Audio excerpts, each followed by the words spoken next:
Black hole अपने आप में बहुत सारे रहस्य रखता है। We only understand less than 4% of the universe. लगभग 71% डार्क एनर्जी है, वो और भी मिस्टीरियस है। And आइंस्टाइन ने पेपर्स पब्लिश किए कि black holes can never exist. Einstein was wrong. Black hole एक ऐसा ऑब्जेक्ट है जहां पर escape velocity beyond a certain distance from the centre ऐसा हो जाएगा, it is greater than the speed of light. तो यानी वो स्पीड अचीव ही नहीं हो सकती क्योंकि speed of light is the maximum speed. उसे हम कहते हैं अगर आपने क्रॉस किया you will never escape the black whole. What is time? क्या टाइम बदल सकता है अलग अलग लोगों के लिए? अगर सन अचानक से उसको हमने डिसअपियर कर दिया, हमें 8 मिनट तक पता भी नहीं चलेगा कि सूर्य गायब हो गया। ये स्पेस एक्चुअल है या ये भी इमेजिनरी है as per Einstein? As per Einstein space कि बिग बैंग से पहले क्या था, ये फैथम करना हमारे लिए पॉसिबल है किसी तरीके से? बिग बैंग से पहले मल्टीवर्स थी, इट विल ब्रेक लॉजिक। दूसरा पर्सपेक्टिव है, हमें रियलिटी के बारे में क्या पता चलता है? There can be 10 raised to 500 different universes. 10 raised to 500 जी, एक के बाद 500 जीरो लगा दीजिए, उतने यूनिवर्स हैं। One of the interpretations is the many worlds interpretation of quantum mechanics. What if there is something called quantum immortality?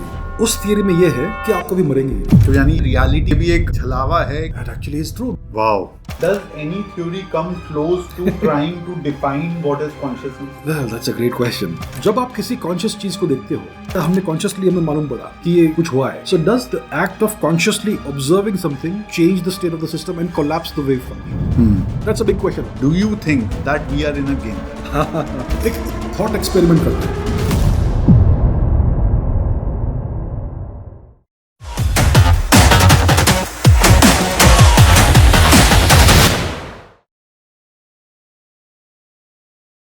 Abhijit Chavda sir, बहुत स्वागत है हमारे पॉडकास्ट में। मैं अपने बचपन से एक क्वेश्चन को बहुत एक्सप्लोर कर रहा हूँ कि रियलिटी क्या है, ये जो हम जिस दुनिया में रह रहे हैं इसका क्या मतलब है, ये किस तरह से हमारे को इफ़ेक्ट करती है, किस तरह से जो भी हम देखते हैं, समझते हैं, सुनते हैं, कॉन्शियसनेस के लेवल पे परसीव करते हैं, उस सब का साइंटिफिक रीज़न क्या है, हम कौन हैं, कहाँ से आए हैं, जो हम लाइफ एक्सपीरियंस कर रहे हैं ये लाइफ है क्या। और आज मेरे को मौका मिला है आपके साथ बैठने का, साइंटिफिकली यहाँ तक पहुँचने का, इसके एक कंक्लूजन पे पहुँचने का कि लाइफ एज पर साइंस जो आज तक काम हुआ है वो क्या है। और आप एक एस्ट्रोफिजिसिस्ट हैं, so I think you are the best person to answer this question which everyone is curious about. Thank you so much for having me. It's genuinely a pleasure. What is reality is जो हमें दिखता है वो, ठीक है, और इसमें laws है, लॉज ऑफ फिजिक्स। क्या दिखता है हमें? अगर हम स्काई में देखते हैं, आकाश में देखते हैं, हमें स्टार्स दिखते हैं, हमें गैलेक्सीज दिखते हैं, हमें नेबुलास दिखते हैं, गैलेक्सी क्लस्टर्स दिखते हैं, लाइट दिखती है हमें। ये सबको हम कुल मिला के एड अप करेंगे, टोटल सम करेंगे, तो it is about 4% of the mass energy of the universe that we can measure. तो जो कुछ भी हमें दिखता है ऑब्जर्व थ्रू लाइट, वो यूनिवर्स के टोटल मास एनर्जी का लगभग 4% है। इसका मतलब यह है कि we can measure something else also. वो क्या है? उसको हम ग्रेविटेशनली मेजर कर सकते हैं। तो ग्रेविटेशनली हम जिन चीजों को मेजर कर सकते हैं और दूसरे ऑब्जर्वेशंस के थ्रू, वो 96% ऑफ द यूनिवर्स है जो डार्क सेक्टर है। उसमें लगभग 24% डार्क मैटर है और लगभग 71% डार्क एनर्जी है। डार्क मैटर के बारे में हमें कुछ पता है, उसके क्या कैरेक्टरिस्टिक्स हो सकते हैं। May be it is the kind of matter जो सिर्फ ग्रेविटेशनली इंटरेक्ट करता है, उसमें कोई लाइट इंटरेक्शंस नहीं है। It doesn't interact through the electromagnetic force और द स्ट्रॉन्ग और वीक न्यूक्लियर फोर्सेस, सिर्फ ग्रेविटेशनल इंटरेक्शन है। तो लगभग 24% ऐसा मैटर है, अजीब सा मैटर जो सिर्फ ग्रेविटेशनली इंटरेक्ट करता है। और वो क्या है, उसकी क्या स्पेसिफिक क्वालिटीज है, वो उसका क्या स्पेसिफिक ओरिजिन है एटसेट्रा, वो हम जानते नहीं है। और लगभग 71% डार्क एनर्जी है, वो और भी मिस्टीरियस है। It is something that causes the expansion of the universe और space time, accelerated expansion of space time. और वो क्या है, उसके बारे में हमें और भी कम पता है। ओके तो हमारा जितना भी साइंस है, जितना भी नॉलेज है, जो हमारा स्टैंडर्ड मॉडल ऑफ फिजिक्स है जो सब कुछ एक्सप्लेन करता है, इट कैन ओनली एक्सप्लेन लगभग 4% of the universe, and that too not perfectly. तो यानी कि डार्क मैटर जो ग्रेविटेशनली चीज़ों को साथ में सिकोड़ के रखता है, और डार्क एनर्जी जो कि उसका रिवर्स फोर्स एक तरीके से जो कि एक्सपेंशन में हेल्प करता है, और इन दोनों के बैलेंस में वो 4% यूनिवर्स जो कि हमें समझ में आते हैं, जो हम देख पाते हैं, परसीव कर पाते हैं। जी तो ये situation this is the reality from the perspective of physics, from the perspective of observational evidence and what we can measure and quantify. तो इतना मिस्टीरियस है यूनिवर्स। हम सोचते हैं कि हम सब कुछ जानते हैं, हमारी इतनी सारी टेक्नोलॉजी है, हमारे पास ये सब चीजें हैं, but we only understand less than 4% of the universe, वो भी परफेक्टली नहीं समझते आप। इसमें भी बहुत सारी मिस्ट्रीज है।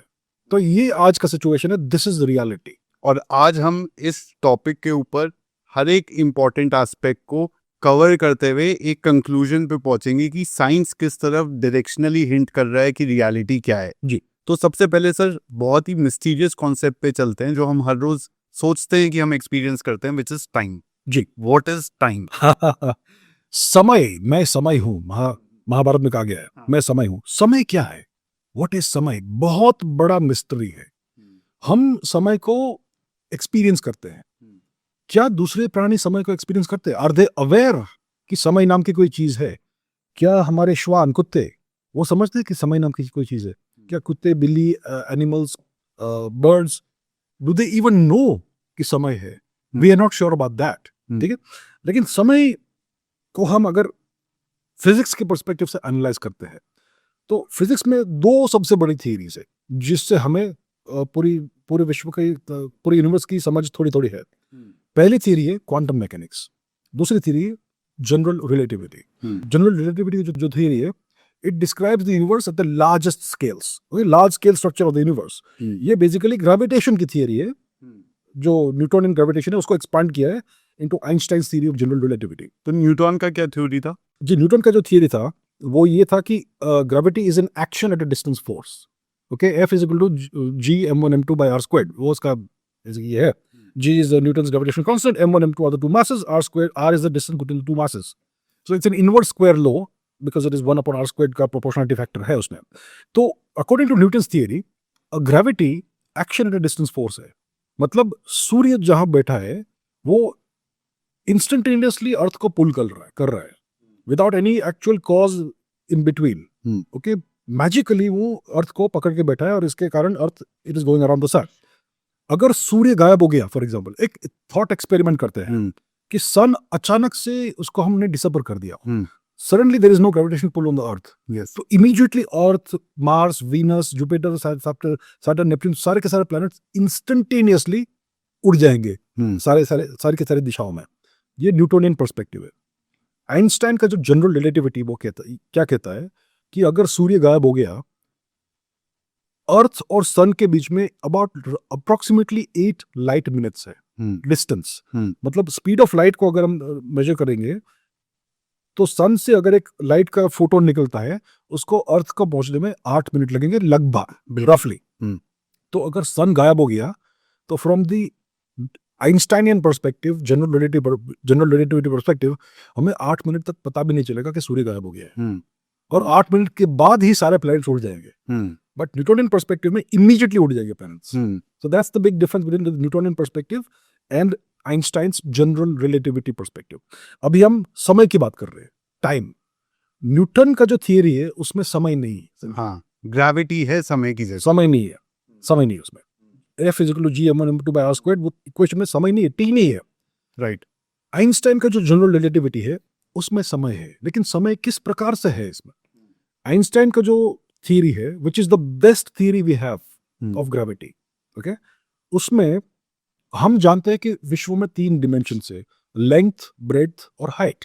Three dimensions. आइंस्टाइन की थियरी में एक चौथा डायमेंशन है, विच इज टाइम। तो टाइम भी, समय भी एक डायमेंशन है उसमें, और ये पूरा बनाता है the 4 dimensional fabric of space time. और जनरल रिलेटिविटी क्या कहता है कि the presence of mass curves space time. Okay, space time के फैब्रिक को कर्व करता है वो, और स्पेस टाइम के फैब्रिक का जो कर्वेचर होता है, it tells mass how to move. So ये इट्स वर्किंग बोथ वेज। चद्दर पे अगर जैसे बॉल रखेंगे तो वो जो नीचे चला जाएगा, तो वो कर्वेचर जो क्रिएट होगा वो कर्व है। लेकिन इसमें एक इंटरेस्टिंग चीज है, हम ये एनालॉजी बनाते हैं कि एक चद्दर है, उसके ऊपर हमने एक बॉल डाला, उससे चद्दर नीचे चली गई, और ये दैट रिप्रेजेंट्स द कर्वेचर। लेकिन ये जो कर्वेचर बना, हमने ये बना के दिया, वो किससे हुआ? वो ग्रेविटी से हुआ। हाँ, अर्थ के ग्रेविटी ने कर्वेचर बनाया। So actually it's not but it's a good way of imagining हाँ how things work. So curvature बनता है, स्पेस टाइम का कर्वेचर बनता है, उसमें टाइम का भी कर्वेचर होता है, टाइम भी कर्व होता है, टाइम को भी वॉट करता है मास. यानी कि टाइम जिसका मतलब ये हुआ कि टाइम रिलेटिव है, मतलब टाइम बदल सकता है अलग अलग लोगों के. टाइम का स्पीड बदलता है. Imagine that. भाई हम यहाँ बैठे हैं, लेट अस से कोई और है एस्ट्रोनॉट जो आउटर स्पेस में है, उसके पर्सपेक्टिव से जो टाइम है it may be different from our perspective of time. Yes. उसका जो क्लॉक, उसका जो वॉच है, वो जिस स्पीड से चल रहा है it will be different from the speed of our watches here, क्योंकि we are close to the centre of the planet, we are close to a very big mass. अगर आपके पास सैटेलाइट है इन अर्थ ऑर्बिट, वहां पे time is moving slightly faster. The closer you are to a mass, the slower time moves. आपका जो sir है it is slightly younger than your feet. Wow. Absolutely. वाह. अगर आप लद्दाख में रहते हैं which is about 15,000 feet above sea level, और अगर आप मुंबई में रहते हैं, if you are in Mumbai you are slightly younger than somebody who spent their life in Ladakh. Wow. अभी इसका एप्लीकेशन क्या है? आपके जो सैटेलाइट्स है जीपीएस के, वो क्या करते हैं? वो आपके फोन से कम्युनिकेट करते हैं, राइट. और वो सिग्नल्स से मालूम पड़ता है कि आपका पोजीशन क्या है. लेकिन वो सैटेलाइट का क्लॉक अलग है, हमारा क्लॉक अलग है. और हमने अगर वो जनरल रिलेटिविस्टिक फैक्टर्स को कंपेंसेट नहीं किया तो आपका जो पोजीशन है वो एक सप्ताह भर में लगभग कुछ किलोमीटर गलत हो जाएगा. So we have to compensate the general relativistic effects in the GPS machinery, in the GPS communications. ये सर मैं पढ़ रहा था, जो आप बता रहे हैं उसी के स्टैट्स जो मैं पढ़ रहा था जी, कि 7 मिली सेकेंड का नेगेटिव कॉम्पेंसेशन होता है और 45 मिली सेकेंड का पॉजिटिव कॉम्पेंसेशन होता है, which is the net effect of 38 millisecond faster time than earth. ये देखने में छोटा लगता है, लेकिन जैसा आपने बताया 10 किलोमीटर का पोजिशनल मिसमैच हो जाएगा. जी बिल्कुल वही. सो सप्ताह भर में we will be in the next state possibly. Yes. Right. Yes. So क्या होता है कि there are two kinds of relativity. एक स्पेशल रिलेटिविटी है और एक जनरल रिलेटिविटी है, जो ज्यादा जनरल है. स्पेशल रिलेटिविटी में क्या होता है कि टाइम डायलेशन होता है because of movement, because of speed. Satellites की स्पीड काफी ज्यादा है, उससे एक रिलेटिविस्टिक इफेक्ट होता है, और दूसरा because of the distance from the earth दूसरा रिलेटिविस्टिक इफेक्ट होता है. तो उसका अगर आप पूरा समेशन करेंगे तो वो 10 किलोमीटर का उसमें वो मिसमैच आ जाएगा अगर इसको कॉम्पेंसेट नहीं किया तो. और यूनिवर्स के ग्रैंड स्केल पे सैटेलाइट तो बिल्कुल यही है. यही है. तो उस ग्रैंड स्केल पे जब टाइम डायलेशन वर्क करता है तो it can be massively massive. But we are talking about time introductory. So general relativity में टाइम इज अ डायमेंशन. समय एक डायमेंशन है. अब general relativity is the theory of the large scale universe. लेकिन एक दूसरा थियरी है about the ultra microscopic universe. Atoms, molecules, sub atomic particles, quantum mechanics है. इसको एक्सटेंड करके क्वांटम फील्ड थियरी भी कह सकते हैं. बट क्वांटम मैकेनिक्स में समय है. Okay, T, Schrodinger equation, you know various equations में टाइम आता है. Okay, time dependent Schrodinger equation and so on में, उसमें जो टी है टाइम का फैक्टर, वो एक्सटर्नल पैरामीटर है, वो बाहर से आता है. वो जो टाइम का फैक्टर है क्वांटम मैकेनिक्स में, वो क्वांटम मैकेनिक्स के अंदर से नहीं आता है, वो बाहर से आता है. यानी कि क्वांटम मैकेनिक्स का इक्वेशन इंडिपेंडेंट ऑफ टाइम भी ऑपरेट करता है. अब करता है. Yes, some equations are completely independent of time. और टाइम एक एक्सटर्नल फैक्टर है क्वांटम मैकेनिक्स में. Quantum mechanics doesn't give you any answer कि टाइम क्या है. टाइम है, वो हम मानते हैं, लेकिन टाइम एक एक्सटर्नल क्लासिकल पैरामीटर है, वो एक ऑब्जर्वेबल नहीं है सच. सो अगर मैं इसको सिंपल भाषा में लेकर के आऊं तो क्वांटम मैकेनिक्स के सारे प्रिंसिपल बिना टाइम के भी उतने ही जायज या ऑपरेट करेंगे. टाइम के वेरिएशंस उनमें रिजल्ट में थोड़ा अंतर आ सकता है, लेकिन they exist independent of time, यानी कि टाइम के बिना भी एग्जिस्टेंस हो सकती है. ये वो प्रूव करता है. एसेंशियली ये क्या कहता है कि टाइम कुछ इक्वेशंस में है, लेकिन उसका जवाब नहीं है क्वांटम मैकेनिक्स के पास कि टाइम कहाँ से आया। हम्म टाइम है, टाइम में क्लॉक टिक हो रहा है, और because of that we have the evolution of various quantum systems, वो हो रहा है। लेकिन टाइम कहाँ से आया उसका कोई उत्तर नहीं है क्वांटम मैकेनिक्स के अंदर। तो उसमें भी मिस्ट्री है टाइम में। बिल्कुल फुल मिस्ट्री है। क्वांटम मैकेनिक्स में हर चीज क्वांटाइज्ड है, एनर्जी लेवल्स क्वांटाइज्ड है, so on so forth, everything is quantized. Time is not quantized, time बाहर से आता है। तो क्वांटम मैकेनिक्स में टाइम का कोई उत्तर नहीं है, it is no answer for time, it's a huge mystery in quantum mechanics. General relativity में टाइम का उपयोग होता है एज अ डायमेंशन, लेकिन वंस अगेन टाइम कहाँ से उत्पन्न हुआ उसका जवाब नहीं है। इट्स जस्ट एज टाइम है, और time one of the dimensions है, और उससे पूरा का पूरा थ्योरी अच्छे से बनता है, and it actually it is tested कि इट वर्क्स परफेक्टली फाइन। लेकिन फिर भी it doesn't answer the question. So कुल मिला के अगर हम बात करेंगे तो we don't have the answer कि टाइम कहाँ से आया, टाइम क्या है। टाइम अगर हम बिग बैंग थियरी की बात करते हैं तो हम जानते हैं from the best evidence we have today कि हमारा जो ब्रह्मांड है, यूनिवर्स, वो लगभग 13.8 बिलियन ईयर्स पुराना है। मतलब टाइम कब टिक होना शुरू हुआ? 13.8 बिलियन ईयर्स अगो। मतलब t equal to 0 13.8 billion years ago था जब बिग बैंग का एक्सपेंशन हुआ। उसके पहले t का क्या सिचुएशन था? We have absolutely no idea. Before क्या है बिग बैंग का हमें नहीं पता है। मतलब क्या टाइम का जो क्लॉक था वो बाहर से आया कहीं से, या फिर यूनिवर्स के अंदर से ही उत्पन्न हुआ, ये हम जानते नहीं है। समय, ओके, तो समय, see everything has to come from somewhere. हमारा जो मास है, मैटर है, हमारे अंदर जो एटम्स मॉलिक्यूल्स है, इन सब का ओरिजिन है the big bang itself. 13.8 billion years आज से पहले पूरा का पूरा यूनिवर्स, जो कुछ भी हमें दिखता है, वो सब कुछ एक छोटे से बिंदु में कंप्रेस्ड था। ओके, सब कुछ, एवरीथिंग। और फिर उसका एक्सपांशन हुआ, एक्सप्लोजन नहीं हुआ, एक्सपांशन हुआ, एक्सपांशन ऑफ स्पेस टाइम। उसमें से मैटर, मास, एनर्जी सब कुछ आया। सो वी नो कि ये सब हमारे जो कुछ हमें दिखता है मैटर, वो कहाँ से है वो हम जानते हैं, लेकिन समय कहाँ से है वो हम नहीं जानते। सो ये पॉडकास्ट के एंड तक मैं बता दूं ऑडियंस को कि हम एक बिग बैंग से पहले और ये टाइम उधर से ही क्यों स्टार्ट होता है उसके भी एक कंक्लूजन पे पहुंचेंगे। बट क्योंकि आपने स्पेस टाइम एक्सपेंशन की बात कर ली, तो स्पेस क्या है आइंस्टाइन के इक्वेशंस के हिसाब से, जनरल रिलेटिविटी के हिसाब से, व्हाट इज स्पेस? ये स्पेस क्या है? अगर आप जाके एक प्ले देखते हैं, प्ले, यू नो, उसमें अलग अलग एक्टर्स है, एक्ट्रेसेस है, और अलग अलग प्रॉप्स है, सीट्स है, सब कुछ है। ये सब पूरा का पूरा प्ले कहाँ पे होता है? एक स्टेज पे होता है, राइट? तो space is a stage, and in on that stage, उस स्टेज के ऊपर यूनिवर्स में जो कुछ भी नाटक होता है, कॉस्मिक डांस होता है, वो उसके ऊपर, उसके अंदर होता है। लेकिन वो स्टेज सिर्फ स्पेस नहीं है, वो टाइम भी है। तो space time is the stage in which we are embedded. हम उसके अंदर है, उस स्टेज के अंदर, और उस स्टेज के अंदर पूरा कॉस्मिक डांस होता है। तो sir Einstein was known for his thought experiments, right? And जब उन्होंने वो थॉट एक्सपेरिमेंट करा कि अगर डीप स्पेस में कोई एलिवेटर है जिसको बहुत तेजी से ऊपर या नीचे करो तो you will feel gravity even if there is no mass. जी, सो ये जो स्पेस टाइम और mass, how do they interact with each other? जी, आइंस्टाइन का जो पिक्चर है जनरल रिलेटिविटी वाला, उसमें ग्रेविटी एंड एक्सेलरेशन एक ही चीज है।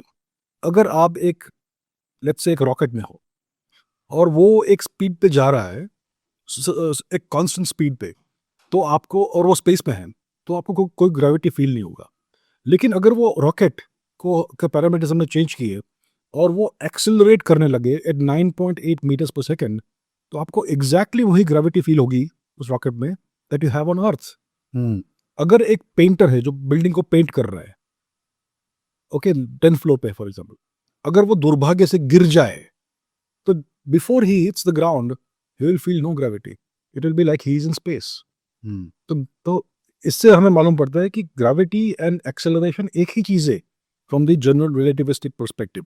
और इस इंसाइट से, ये इंसाइट आइंस्टाइन को लगभग 1908 या 7 के आसपास उनको मिला था इंसाइट, और उसके कारण he was able to develop the theory of general relativity.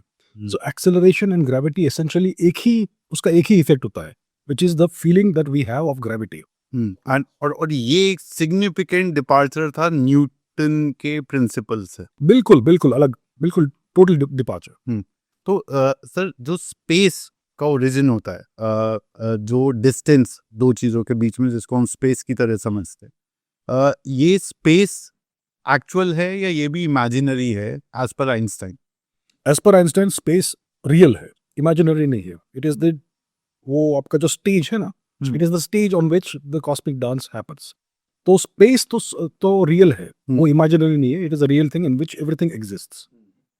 सो अब ये जब स्पेस और टाइम के रिलेटिविटी की बात आती है और जब स्पीड ऑफ लाइट से उसे कंपेयर करा जाता है, तो किस तरह से टाइम और स्पेस एक तरीके से चेंज होते हैं in context of speed of light? अगर आप एक ब्लैक होल के पास है, या फिर एक स्टार के पास है, या फिर एक प्लेनेट के पास है, बिल्कुल पास में है, तो आपके जो और आपने घड़ी पहनी है, तो it will tick at a certain rate.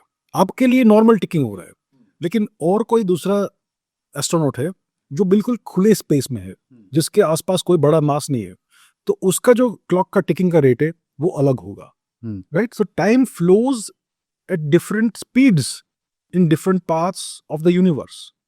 अगर आप गैलेक्सी में है, अगर आप किसी ब्लैक होल के पास है, स्टार के पास है, तो आपका टाइम स्लो हो जाएगा, धीरे धीरे टिक होगा।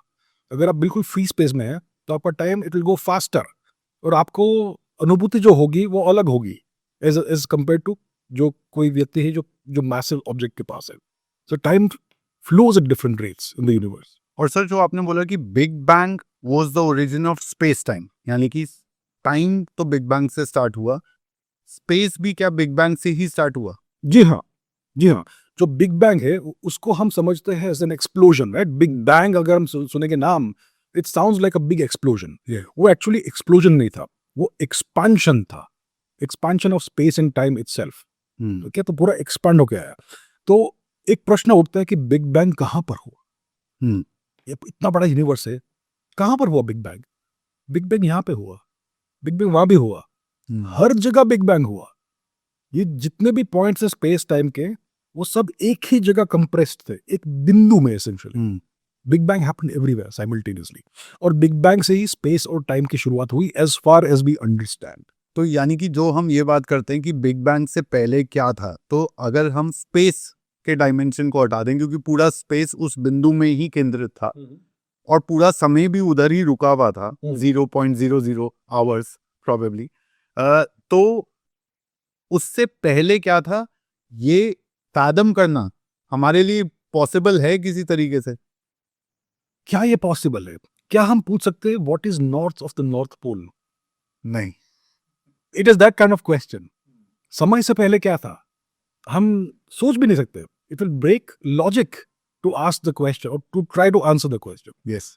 कि बिग बैंग से पहले क्या हुआ होगा? यू नो, मल्टीवर्स थियरी है। Okay, multiverse theory can come out of string theory, it can also come out of quantum mechanics. String theory, आपने कहा multiverse can come out of string theory. String theory क्या है? तो string theory 1950s 1960s में एक theory को invent किया गया। ओके, क्यों इन्वेंट किया हमने? हम एक प्रॉब्लम को सॉल्व करने का प्रयत्न कर रहे थे। प्रॉब्लम यह था कि क्वांटम मैकेनिक्स और जनरल रिलेटिविटी सहमत नहीं एक दूसरे से। They you can not reconcile quantum mechanics with general relativity. General relativity में कर्व्ड स्पेस टाइम है। अगर आप उसी कर्व्ड स्पेस टाइम का मैथमेटिक्स क्वांटम मैकेनिक्स में उपयोग करेंगे, he breaks down. Okay? अगर आप एक ब्लैक होल को क्वांटम मैकेनिकली बिल्ड करेंगे फ्रॉम मैथमेटिकल प्रिंसिपल्स, तो उसके प्रॉपर्टीज आएंगे अलग from general relativity. So quantum mechanics और जनरल रिलेटिविटी रिकंसाइल नहीं कर पा रहे हैं हम। तो उसको रिकंसाइल करने के लिए हमने एक नया थियोरेटिकल, साइंटिस्ट ने एक नया थियोरेटिकल अप्रोच पैदा किया अलग से। उसका फंडामेंटल प्रिंसिपल ये है कि व्हाट इफ जो पूरा यूनिवर्स है उसके फंडामेंटल बिल्डिंग ब्लॉक्स है वन डायमेंशनल वाइब्रेटिंग स्ट्रिंग्स। हम जानते हैं कि सब एटॉमिक लेवल पे प्रोटॉन्स, न्यूट्रॉन्स है, उनके अंदर और इलेक्ट्रॉन्स है एक्सेट्रा, सब एटॉमिक पार्टिकल्स। प्रोटॉन्स और न्यूट्रॉन्स के अंदर क्वार्क्स होते हैं, लेकिन उससे ज्यादा फंडामेंटल क्या हो सकता है? मे बी पूरे यूनिवर्स का सबसे फंडामेंटल बिल्डिंग ब्लॉक है वन डायमेंशनल वाइब्रेटिंग स्ट्रिंग्स। उस स्ट्रिंग के वाइब्रेशन से, उसका फ्रीक्वेंसी से कितना एनर्जी है एंड सो ऑन। ओके, तो इस प्रिंसिपल से को बिल्डिंग ब्लॉक बनाकर पूरा स्ट्रिंग थ्योरी नाम का एक फ्रेमवर्क बनाया गया। अब स्ट्रिंग थ्योरी में क्या है कि अलग अलग प्रकार के स्ट्रिंग थ्योरीज है। 10 dimensional string theory, 11 dimensional string theory, 26 dimensional bosonic string theory. इसमें मोर देन 4 डायमेंशन है। जनरल रिलेटिविटी में 4 ही डायमेंशन है, राइट? स्ट्रिंग थ्योरी में अलग अलग प्रकार के डायमेंशन है, 10, 11, 26 एक्सेट्रा। तो ये डायमेंशंस कहाँ हैं? हमें दिखते क्यों नहीं है? अगर 10 या 11 या 26 डायमेंशन से कहाँ है वो? मे बी ये बहुत छोटे compactified microscopic dimension, ultra microscopic dimensions है जो हमारे सेंस ऑर्गन्स और हमारे इंस्ट्रूमेंट्स डिटेक्ट नहीं कर सकते। और अगर हम उस स्ट्रिंग थ्योरी के फ्रेमवर्क को उसके इम्प्लीकेशंस को स्टडी करते हैं तो उसमें एक स्ट्रिंग थ्योरी लैंडस्केप नाम की चीज उत्पन्न होती है, जिसमें may be there can be 10 raised to 500 different universes. 10⁻500 जी, एक के बाद 500 जीरो लगा दीजिए, उतने यूनिवर्स हैं। इतने यूनिवर्सेस पैदा हो सकते हैं। ये पूरा थियोरेटिकल फ्रेमवर्क है, हमारे पास कोई एविडेंस नहीं है इसका। स्ट्रिंग थ्योरी का एक बहुत बड़ा फंडामेंटल वीकनेस है, उसमें से कोई भी टेस्टेबल प्रेडिक्शन नहीं आया है। ओके, और स्ट्रिंग थ्योरी में बहुत समय गया है, बहुत सारे पीएचडीज आए हैं उसमें से, बहुत रिसर्च हुआ है, बहुत पेपर्स पब्लिश हुए हैं, लेकिन it has taken us nowhere close to the answers. Okay, so string theory framework से ये स्ट्रिंग थ्योरी लैंडस्केप उत्पन्न होती है, 10⁻500 डिफरेंट काइंड्स ऑफ यूनिवर्सेस। तो ये स्ट्रिंग थ्योरी मल्टीवर्स है। दूसरा पर्सपेक्टिव है क्वांटम मैकेनिक्स। क्वांटम मैकेनिक्स बहुत मिस्टीरियस है। ओके, वो हमें क्या कहता है वो सोच के भी डर लगता है, ये क्या कह रहा है हमें। ओके, क्वांटम मैकेनिक्स में सुपरपोजिशन है, एंटैंगलमेंट है, बहुत कुछ है, और उसके अलग अलग इंटरप्रिटेशंस है। One of the interpretations is the many worlds interpretation of quantum mechanics, कि जब भी कोई ऑब्जर्वेशन होता है, जब भी आप कोई डिसीजन लेते हो, जब भी आपके साथ कुछ होता है, तो the universe breaks up into multiple branches, parallel universes, time branches, space time branches, parallel universes, split of the universe. Let's say किसी के साथ एक्सीडेंट हो गया, उनकी मृत्यु हो गई एक्सीडेंट में, लेकिन उस एक्सीडेंट का जो इवेंट था, may be it created 2 branches of the universe. एक ब्रांच में वो व्यक्ति की मृत्यु हो गई, दूसरे ब्रांच में वो व्यक्ति बाल बाल बच गया। Wow. There is something called quantum immortality. उस थियरी में यह है कि आप कभी मरेंगे ही नहीं, आपके आसपास जो भी है, एवरीबॉडी इवेंचुअली विल डाई, लेकिन आपके साथ कभी मृत्यु नहीं होगी। ऐसी एक ब्रांच बनती चली गई। क्योंकि देखिए, अगर आपकी मृत्यु हो गई एक ब्रांच में, हाँ, वहां पे आपकी कॉन्शियसनेस समाप्त हो गया, आपका चित्त जो है हाँ, वो समाप्त हो गया, तो आपको पता ही नहीं चलेगा कि वो हुआ। लेकिन दूसरे ब्रांच में आप बच गए, अब बचते ही जाओगे, इवेंचुअली पूरे ब्रह्मांड में आप ही रहोगे और आपकी मृत्यु कभी नहीं होगी। Wow, very dangerous, very very scary yes. Imagine, you know, but it is a valid interpretation of quantum mechanics. इसको कहते हैं multi world interpretation of quantum mechanics. और उसमें may B we are in that reality of Shiva. We can give it any name we want, we can interpret in any way we want. Yes. इसका भी हमारे पास कोई evidence नहीं है, but it is a valid interpretation of quantum mechanics, multiple worlds interpretation of quantum mechanics. So multiple universes इसमें से भी आते हैं। एक और है brane worlds theory, okay, which is also quantum mechanical in nature. It is, you know, related to quantum mechanics. इसमें भी you have multiple universes that can exist. तो we have theories, हमारे पास theories है multiple universes के, and that could perhaps throw some kind of light on what is the nature of time, perhaps. लेकिन ये सारे जो interpretations of theories है, उनके हमारे पास evidence कितना है? 0 है, क्योंकि जो observable universe है जिसको हम देख सकते हैं, उसका साइज क्या है? लगभग 95 बिलियन लाइट ईयर्स। ओके, उसके बिल्कुल सेंटर में हम है, पूरा एक स्फेरिकल एरिया है यूनिवर्स का, उसके बिल्कुल सेंटर में हम है, जहां से हम देखते हैं सब कुछ, और उसका डायमीटर लगभग 97 बिलियन लाइट ईयर्स है। वाओ। ओके, उसके बाहर भी यूनिवर्स है, हम जानते हैं, लेकिन उसका साइज शेप क्या है हमें कुछ पता नहीं, क्योंकि वहां की लाइट अभी तक हम पे पहुंची नहीं है, कभी नहीं पहुंचेगी, कभी नहीं पहुंचेगी। और यूनिवर्स एक्सपांड हो रहा है। इसका मतलब है कि हर रोज कुछ गैलेक्सीज जा रही है into the non observable universe. So जो जितना हम यूनिवर्स ऑब्जर्व कर सकते हैं वो प्रतिदिन कम हो रहा है। तो यानी कि एक दिन आएगा जब हमें अपने ऑब्जर्वेबल यूनिवर्स में शायद कुछ भी नहीं दिखेगा, पिच ब्लैक होगा। Exactly wow, exactly wow. So इससे पहले हम आगे बढ़ें, 3 क्वेश्चंस हम पार्क कर रहे हैं जो हम वापस से घूम करके आएंगे। स्पेस और टाइम से पहले क्या था और स्पेस टाइम का ओरिजिनेशन जो होता है, एंड जो आपने बोला जो बहुत इंपॉर्टेंटली कि mathematics is discovered, it is not invented. पूरे यूनिवर्स के फैब्रिक में मैथ्स कहीं ना कहीं है। अब यूनिवर्स और ऑब्जर्वेबल यूनिवर्स में एक ऐसा ऑब्जेक्ट है जो अपने आप में बहुत सारे रहस्य रखता है, जो कि ये ब्लैक होल। जी और ब्लैक होल के कई सारे ब्लैक होल का डिस्क है, इवेंट होराइजन है, सिंगुलैरिटी है, फोटोन स्फीयर है, इनर मोस्ट स्टेबल ऑर्बिट है, और जो जेट वो प्रोजेक्ट करता है वो है। ये सारी चीजें, 7-8 चीजें हमने ब्लैक होल के बारे में ऑब्जर्व करी हैं।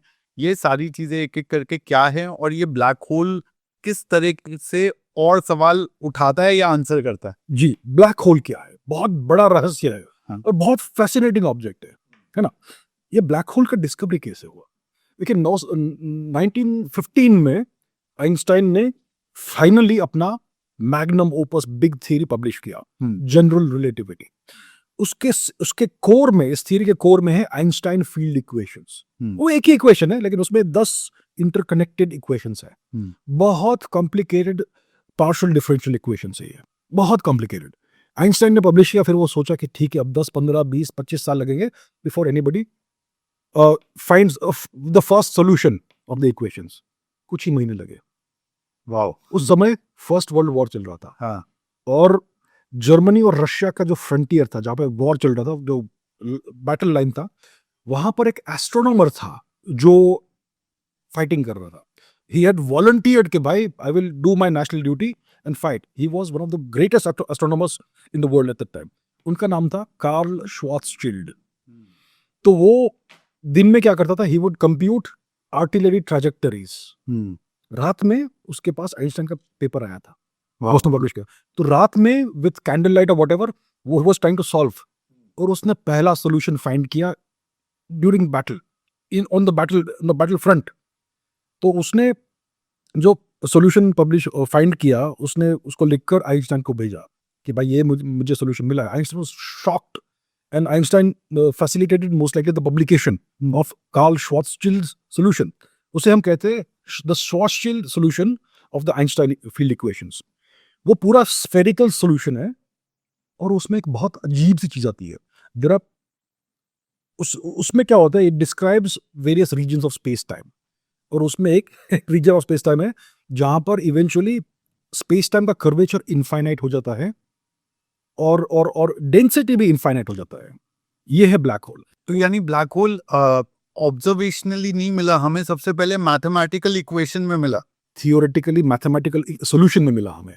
ओके, आइंस्टाइन को ये बहुत बहुत अनकंफर्टेबल लगा कि ऐसा कैसे हो सकता है? यूनिवर्स में ऐसा कोई रीजन कैसे हो सकता है जहां पर यूनिवर्स का कर्वेचर इनफाइनाइट हो जाए, मास डेंसिटी इनफाइनाइट हो जाए? Makes no sense. और उसमें 2 जगह पे इन्फिनिटीज आती है। एक जगह है जिसको कहते हैं हम होराइजन, जो बाहर का जो क्षेत्र है, होराइजन। हाँ क्षेत्र है, वहां पर एक कोऑर्डिनेट सिंगुलैरिटी आती है। वो एक मैथमेटिकल आर्टिफैक्ट है, लेकिन एक फिजिकल सिंगुलैरिटी आती है बिल्कुल सेंटर में ब्लैक होल के। ओके, तो इसको पब्लिश किया और तब फाइनली विश्व को एक्सेप्ट करना पड़ा कि there is something very strange in the universe from Einstein's field equations which is black holes. और आई थिंक ओपेनहाइमर ने भी प्रूव किया था कि वो उसने बाद में किया था 1930 समथिंग में कि black holes exist. And Einstein ने पेपर्स पब्लिश किए कि black holes can never exist, they can never form. ठीक है, इक्वेशन, आई मीन मेरे इक्वेशन का सॉल्यूशन एक है, ऐसा है जिससे ब्लैक होल बनता है, लेकिन in real life it will never form. Einstein was wrong. Einstein was very uncomfortable, he was wrong. तो ये श्वार्ज़शिल्ड सॉल्यूशन है। It is a static, non rotating, non charge black whole. Okay, और जो coordinate singularity था, जो infinity होता है horizon पे, वो सिर्फ एक मैथमेटिकल आर्टिफैक्ट था। बाद में एडिंगटन फिंकलस्टाइन कोऑर्डिनेट्स यूज करके we prove that it is just a mathematical artifact. लेकिन there is a real singularity at the centre, जहाँ पे आपका स्पेस टाइम का कर्वेचर इनफाइनाइट होता है और मास डेंसिटी भी इनफाइनाइट होता है। अब ब्लैक होल का ज्योमेट्री हम समझते हैं। ब्लैक होल में क्या होता है कि हम जानते हैं something called escape velocity. Yes. Okay, अगर आपको रॉकेट लॉन्च करना है, आप पत्थर फेंकते हो ऊपर, पत्थर एक हाइट पे जाकर वापस गिरता है। यस। अगर आप एक रोबोट से पत्थर फेंकोगे, बहुत ऊपर जाएगा, फिर भी गिरेगा। इवेंचुअली एक ऐसी स्पीड आएगी पत्थर फेंकने की, जिससे पत्थर अर्थ के ऑर्बिट में चला जाएगा। वो ऑर्बिटल वेलोसिटी है विच यू कैन कैलकुलेट। और अगर आप उससे भी अधिक स्पीड से थ्रो करते हो पत्थर को, तो it will break free of the earth's gravity. इसको हम कहते हैं एस्केप वेलोसिटी। हर ऑब्जेक्ट का एक एस्केप वेलोसिटी होता है। अर्थ का कुछ है, जो भी है, सन का कुछ है, सोलर सिस्टम का कुछ है, and so on. Black hole एक ऐसा ऑब्जेक्ट है जहां पर escape velocity beyond a certain distance from the centre ऐसा हो जाएगा, it is greater than the speed of light. तो यानी वो स्पीड अचीव ही नहीं हो सकती, क्योंकि speed of light is the maximum speed. Speed of light in general relativity is the speed limit of the universe. Nothing can go faster than the speed of light. ये हमने experimentally देखा है। तो black hole ऐसा object है जहां पर एक दूरी है फ्रॉम द सेंटर, उसके आप ज्यादा नजदीक आ जाओगे तो the escape velocity exceeds the speed of light, which means even light can not escape the black hole. तो वो जो सरफेस है जहां पर ये लागू हो जाता है, उसे हम कहते हैं इवेंट होराइजन। अगर आपने इवेंट होराइजन क्रॉस किया, you will never escape the black whole. अगर कोई एस्ट्रोनॉट गिर रहा है ब्लैक होल में, तो क्या उसे मालूम पड़ेगा कि मैंने इवेंट होराइजन क्रॉस किया? कभी मालूम नहीं पड़ेगा। You will never do. वहां पे कोई ऐसा साइन पोस्ट नहीं है, you are crossing the event horizon, ऐसा कुछ नहीं है। It is an imaginary surface but a very real surface. Real in the sense of कि आपके जो कॉजल इफेक्ट्स क्या होते हैं, दे विल चेंज कंप्लीटली। तो ये ब्लैक होल है। और अलग अलग प्रकार के ब्लैक होल्स है, depending on the kind of solutions of Einstein's field equations you can find. बिल्कुल simple black hole is a non rotating non charge black hole. The Schwarzschild black hole का radius R is equal to 2 mg by c squared. So mass of the black hole, G is Einstein's Einstein's constant, and C is the speed of light. तो मास के हिसाब से you can calculate the radius of a Schwarzschild black hole. तो ये simple uncharged non rotating black hole है। Then you can have charged black holes that are not rotating, rotating black holes that are not charged, and charged rotating black holes, and so on. और अलग अलग geometries बनती है black holes की, depending on the various equations and all. इसमें photon sphere आता है, उसमें बहुत कुछ आता है। But black hole is a place where things go inside and scramble. और क्योंकि वेलोसिटी ऑफ लाइट बीच से भी ज्यादा उसका एस्केप वेलोसिटी है, तो लाइट भी उसको एस्केप नहीं कर सकता। बिल्कुल नहीं कर सकते। एक चीज जो ब्लैक होल को पढ़ते हुए समझ पानी मुश्किल है कि ऐसा माना गया फिजिक्स में अभी तक कि information can not be destroyed, जी। It can only be transform. लेकिन ब्लैक होल में जो सारा इंफॉर्मेशन जा रहा है, वो क्या डिस्ट्रॉय हो जाता है? ये बहुत अच्छा प्रश्न है। देखिए, फोटोन जो होता है, लाइट, हम लाइट को डिटेक्ट करते हैं। फोटोन जो होता है उसमें पोलराइजेशन होता है, उसमें अलग अलग प्रकार के इंफॉर्मेशन होते हैं। हाँ। आपके जो सब एटॉमिक पार्टिकल्स है, एटम्स है, एटसेट्रा, इनमें भी कुछ इंफॉर्मेशन होता है। कौन सा क्वांटम स्टेट है, कितना एक्साइटेशन है, कितने इलेक्ट्रॉन्स है, and so on so fourth. ये सब इंफॉर्मेशन है। दिस इज ऑल इंफॉर्मेशन जो हर एक ऑब्जेक्ट में इनकोडेड है। अब अगर ब्लैक होल इन सब ऑब्जेक्ट्स को सोलो कर रहा है, लाइट को सोलो कर रहा है, अब्जॉर्ब कर रहा है, फोटॉन्स, प्रोटॉन्स, न्यूट्रॉन्स, एटम्स, सब कुछ अब्जॉर्ब कर रहा है, तो उसका मास ग्रो होता है। लेकिन ये सब जो इंफॉर्मेशन अंदर गया, उसका क्या हुआ, दैट इज द क्वेश्चन।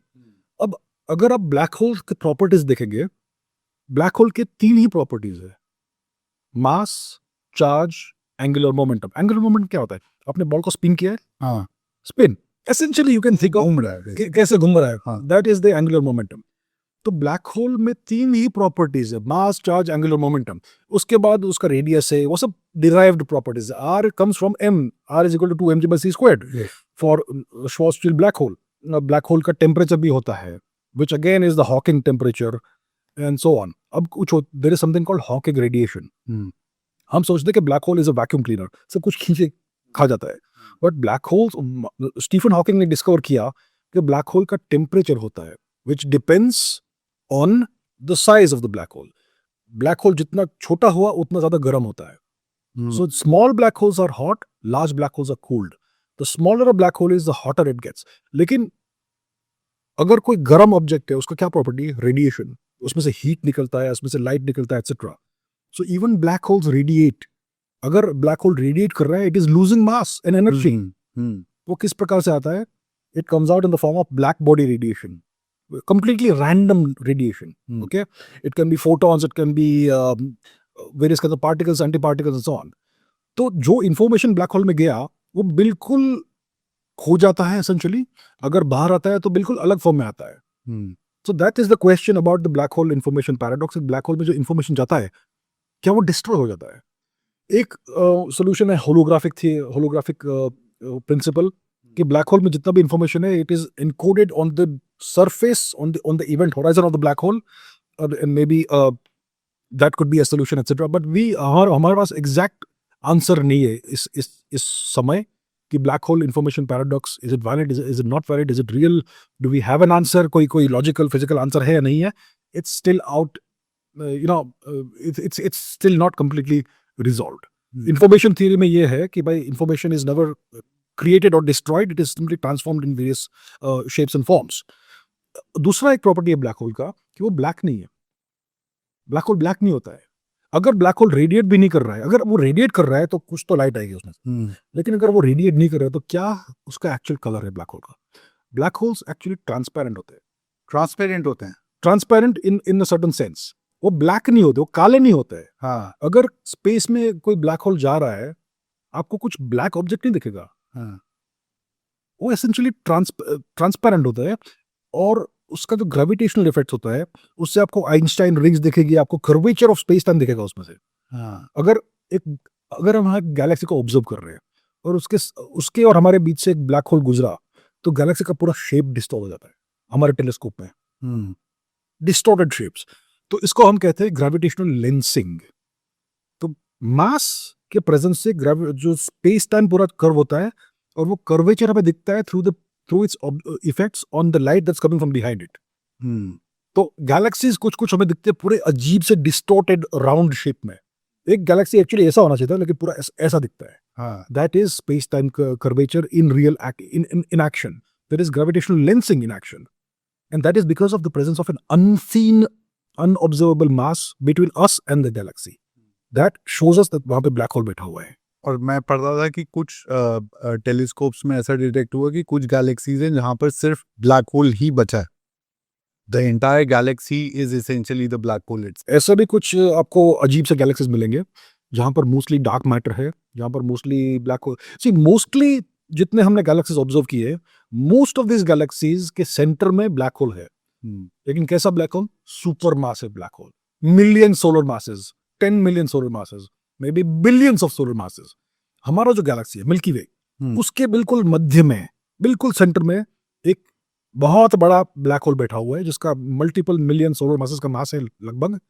हमें कैसे पता कि वो वहां पे है? हमारा जो गैलेक्सी का सेंटर है वहां पे बिल्कुल सेंटर के पास कुछ स्टार्स है.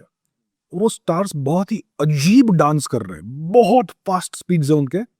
और अगर आप 20-30 साल तक उन स्टार्स के मूवमेंट्स का आप रिकॉर्ड देखोगे तो you can see they are all orbiting around some unseen, uninvisible object. जो ब्लैक नहीं है वो इनविजिबल है. और उन स्टार्स के मास हम कैलकुलेट कर सकते हैं और उन स्टार के मासेस और स्पीड से हम कैलकुलेट कर सकते हैं कि वो अनसीन ऑब्जेक्ट है उसका कितना मास होगा. सो ब्लैक होल के चारों तरफ जब गैलेक्सी ऑर्बिट करती है तो क्या कहीं पर स्पेस और टाइम स्टेबलाइज होता है उस ऑर्बिट में, या वो कॉन्स्टेंटली पुल करता जाएगा सारा मास अपने अंदर? ब्लैक होल देखिए, अगर हमारे सोलर सिस्टम से अगर ब्लैक होल गुजरता है, छोटा ब्लैक होल है, तो शायद हमें मालूम भी नहीं पड़े. वो ऐसा नहीं है कि सब कुछ पुल करेगा. अगर हम सन जो है हमारा सूर्य है उसको हटा के वहां पे ब्लैक होल बिठा दिया तो लाइट खत्म हो जाएगा. लेकिन अगर उस ब्लैक होल का मास एग्जैक्टली सन का मास है तो हमारे प्लैनेट्स का ऑर्बिट्स पे कुछ भी फर्क नहीं पड़ेगा. तो ब्लैक होल ऐसा नहीं कि सब कुछ खींच लेगा अंदर. It behaves like any normal mass. अगर आपने इवेंट होराइजन क्रॉस किया तो आपको खा जाएगा, अदरवाइज कुछ नहीं होगा. और ये जैसे आपने बताया कि छोटा ब्लैक होल क्रॉस करे, कुछ कभी ऐसा डिस्कवर हुआ छोटा ब्लैक होल, क्योंकि आपने बताया कि उसका टेम्परेचर भी बहुत हाई होता है, तो कुछ हीट सिग्नेचर मिलता है हम? Very good question. ऐसा माना जाता है based on what we know of physics कि जब यूनिवर्स बहुत यंग था, 10⁻³ seconds, some around that kind of time, तब यूनिवर्स बहुत छोटा था और उस परिस्थिति में यूनिवर्स में ओवर प्रोडक्शन हुआ of microscopic black holes because of quantum fluctuations, जो क्वांटम फील्ड थ्योरी में एक इफेक्ट है. सो बहुत ज्यादा क्वांटिटी में मोस्ट लाइकली उस समय छोटे छोटे माइक्रोस्कोपिक ब्लैक होल्स प्रकट हुए होंगे. ओके, फिर बाद में यूनिवर्स एक्सपांड हो गया, मतलब ठंडा हो गया. तो उन माइक्रोस्कोपिक ब्लैक होल्स का क्या हुआ, ये प्रश्न उठता है. अगर वो बहुत छोटे थे, मतलब बहुत गर्म थे, in the hotter it is the faster it will radiate. Yes. तो एसेंशियली ब्लैक होल जब धीरे धीरे रेडिएट होकर छोटा होता है, the smaller it gets the faster it radiates, and at the end point you have an explosion, boom. तो ऐसे एक्सप्लोजन हमें दिखते क्यों नहीं है? Astronomers have been searching for these signatures of exploding microscopic black holes. आज तक कुछ मिला नहीं है. तो इसका मतलब ये हो सकता है कि या तो अब तक सारे के सारे माइक्रोस्कोपिक ब्लैक होल्स खत्म हो गए, या फिर कुछ अजीब सा और कुछ हुआ होगा which has made them stable in some form. We don't know quite. Maybe it has something to do with dark matter. अगर माइक्रोस्कोपिक ब्लैक होल्स स्टेबल हो गए for some reason, maybe they formed quantum bound states or something, then they may not decay. और उनके properties जो, अगर दो microscopic black holes एक quantum bound state में आ गए जो स्टेबल है, तो वो जो ऑब्जेक्ट बनेगा उससे, it will not be a black whole, it will B invisible, it will interact only gravitationally, which is the classic signature of cold dark matter. Yes. So these are theories. Wow. It comes together, right? So those are दो में. I co-published a paper called the Holium model, which proposes that stable quantized bound states of primordial black holes could be one of the forms of dark matter. Yes. Wow. And जो आप बता रहे हैं 10⁻³ seconds पे ऐसे बहुत सारे थे. Does that proportion justify the dark matter percentage that we? That's a great question. तो ऐसा माना जाता है from whatever we have observed, indirect observations of the universe, कि डार्क एनर्जी और डार्क मैटर का प्रोपोर्शन चेंज हुआ यूनिवर्स में ओवर टाइम. पहले बहुत ज्यादा डार्क मैटर था, today we have way more dark energy. तो मे बी कोई प्रोसेस है, अननोन प्रोसेस, जिससे डार्क मैटर से डार्क एनर्जी का कन्वर्जन होता है और समथिंग लाइक दैट. तो हम जानते नहीं एग्जैक्टली क्या प्रोपोर्शंस थे, किस प्रकार से कन्वर्जन हुआ तो हुआ, एंड सो ऑन. ये सब बड़ी बड़ी मिस्ट्रीज है. Wow wow. सो ये जो पूरा ग्रेविटी के कर्वेचर के बारे में हम जब समझते हैं जी, तो हमें रियलिटी के बारे में क्या पता चलता है इससे? ग्रेविटी के कर्वेचर से हमें रियलिटी के बारे में क्या पता चलता है? ये पूरा जो हमने ब्लैक होल्स का समझा, सारी चीजें, इवेंट हॉराइजन और बाकी सब चीजें, जी, ये सारी चीजें जोड़ करके देखें तो हमें रियलिटी के बारे में क्या पता चलता है इससे? हमें ये पता चलता है कि रियलिटी जो हम एक्सपीरियंस करते हैं उससे कहीं ज्यादा अजीब है. हम एक छोटे से प्लेनेट पे जीते, हम सोचते हैं कि बहुत बड़ा प्लेनेट है, लेकिन यहाँ पर तो ग्रेविटी बहुत वीक है एक्चुअली. ओके, हमारा जो अर्थ का जो ग्रेविटेशनल पुल है बहुत वीक है. मैं इस माइक को उठा के फेंक सकता हूँ, I can defeat the whole earth gravity by just lifting my hand. देखिए, मैंने ओवरकम कर दिया अर्थ की ग्रेविटी को. यहाँ पे बैठा मेरा हाथ, अब मैंने यहाँ लिया, I have been able to defeat the earth gravity. Yes, gravity बहुत वीक फोर्स है actually. It is the weakest of the four fundamental forces. 4 forces कौन से? Strong nuclear force, weak nuclear force, electromagnetism and gravity. Gravity is incredibly weak. लेकिन largest scales पे it is gravity that shapes the scale of the universe, the size and shape of the universe, the distribution of matter in the universe. सब कुछ को gravity shape करता है. Yes. अगर आप सबसे largest scales of देखेंगे यूनिवर्स के, हम किलोमीटर्स में सोचते हैं, राइट, यहाँ अर्थ पर बैठे बैठे. फिर हम सोचते हैं कि भाई अर्थ और सन का क्या डिस्टेंस है, 8 लाइट मिनट्स. मतलब लाइट को 8 मिनट लगते हैं to come from the sun to the earth. Yes. अभी लाइट डे की बात हो गई, तो एक दिन में कितना दूर जाएगा light? There is 1 light day, then is light years. फिर हम अपने गैलेक्सी के बारे में सोचते हैं, maybe 10,000 light years, 100,000, 10,000 100,000 light years के बीच में उसका साइज है अपने गैलेक्सी का ही. तो एक एंड से दूसरे एंड तक अगर आपको लाइट भेजना है तो 10,000 साल लग जाएंगे. वाओ, इतना बड़ा हमारा सिर्फ अपना गैलेक्सी है. अपना गैलेक्सी जो मिल्की वे है, it is a standard normal Galaxy. मतलब हम जब मिल्की वे, वो लेह लद्दाख के फोटोज देखते हैं, वो 10,000 साल पुरानी लाइट जो निकली थी वो अब हम कैप्चर करते हैं. बहुत सारी लाइट इतनी पुरानी है. हाँ. अगर हम एंड्रोमेडा गैलेक्सी, जो सबसे पास की गैलेक्सी, बड़ी गैलेक्सी है, इट इज अबाउट कितना, few million light years away यहाँ से. तो वहाँ की जो लाइट आती है, वहाँ का जो प्रकाश आता है हमारे पास, वो कुछ मिलियन वर्ष पहले वहां से चला था. हाँ. तो ये तो हमारा नेबरहुड है, गैलेक्टिक नेबरहुड। एंड्रोमेडा तो बिल्कुल बाजू में है। यस। फिर हमारा जो लोकल क्लस्टर ऑफ गैलेक्सीज, वो कुछ थाउजेंड्स ऑफ लाइट ईयर्स का साइज है। और जो लोकल क्लस्टर है, it is part of the local super cluster, Laniakea super cluster, which is a gigantic super cluster. वो भी एक छोटी सी चीज है यूनिवर्स में। और ये जो सारे सुपर क्लस्टर्स है गैलेक्सीज के पूरे यूनिवर्स में, they are connected by filaments of dark matter. Okay, तो ये सबसे बड़े स्केल्स है ऑफ द यूनिवर्स। इन स्केल्स पर जो हमारा जो एक्सपीरियंस है यहाँ पे अर्थ का, वो लागू नहीं होता है, because that's where you have the large scale structure of the universe. और वहां पे जो एक्सपीरियंसेस है वो बहुत अलग है। तो यहाँ पे we don't experience time dilation, हम लेंथ कंट्रैक्शन को एक्सपीरियंस नहीं कर सकते हमारे अर्थ के ऊपर बैठे बैठे, क्योंकि यहाँ पर सब कुछ, सारे जो लॉज है फिजिक्स के, वो नॉन रिलेटिविस्टिक लॉज, बहुत स्लो मोशन है। अगर आपने हाइपरसोनिक मिसाइल फायर किया, that is also nothing compared to the speed of light. Yes. So we never experience actual time dilation, length contraction, relativistic effects at all, which is why इस कारण general relativity इतना विचित्र है हमारे लिए। लेकिन पूरा का पूरा जो यूनिवर्स है, it runs on the laws of general relativity. So जो रियलिटी जो है, it is very different actually from what we experience, बहुत अलग। और उसको समझने के लिए we have to understand the laws of physics, the equations, the solutions of the equations, जो काफी कॉम्प्लिकेटेड। सो एक इसी तरह की अनबिलीवेबल सी चीज़ ये रिसर्च के टाइम पे मेरे को जो समझ में आया कि 1929 में एडविन हबल ने ये डिस्कवर करा कि जो हम सोच रहे हैं कि यूनिवर्स एक्सपैंड जब कर रहा है, तो हम ट्रेडिशनली ऐसा सोचते थे कि सारे ऑब्जेक्ट्स एक दूसरे से दूर जा रहे हैं। बट ही सेड कि जो स्पेस है, space is expanding, which is giving you the illusion that objects are moving away from each other. So जो डार्क मैटर आपने बताया, जो हमें नहीं दिखाई देता है पर स्पेस है, वो स्पेस एक्सपैंड कर रहा है, ये इसका क्या मतलब? जी, तो एक समय में हम फिजिसिस्ट ऐसा सोचते थे कि पूरा यूनिवर्स मिल्की वे है, उतना ही है, जो कुछ भी हमें दिखता है वो मिल्की वे ही है। फिर मालूम पड़ा कि दूर दूर के भी गैलेक्सीज है जो हमारे मिल्की वे जैसे ही है, और something similar to that, huge collection of stars. फिर एडविन हबल ने बहुत सारे ऑब्जर्वेशंस किए, और उसने देखा कि जो दूर के गैलेक्सीज है वो सारे रेड शिफ्टेड है। ये रेड शिफ्ट क्या होता है? अगर आप ट्रेन स्टेशन पे खड़े हो और ट्रेन आपके पास आ रहा है और वो सीटी बजाता है, तो सीटी बहुत हाई पिच रहेगी। द मोमेंट इट पासेस, तो सीटी का पिच लो जाता है, वो टाइप का। इसको डॉपलर इफेक्ट कहते हैं।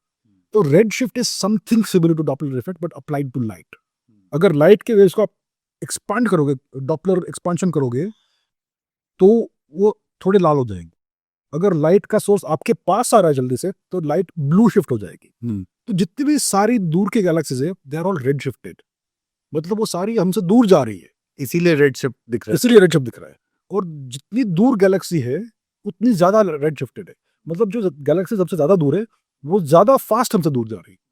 सो यूनिवर्स का एक्सपेंशन हो रहा है, और जितना दूर यूनिवर्स है उतना ज्यादा फास्ट एक्सपेंशन हो रहा है। सो universe is expanding and the expansion is accelerating.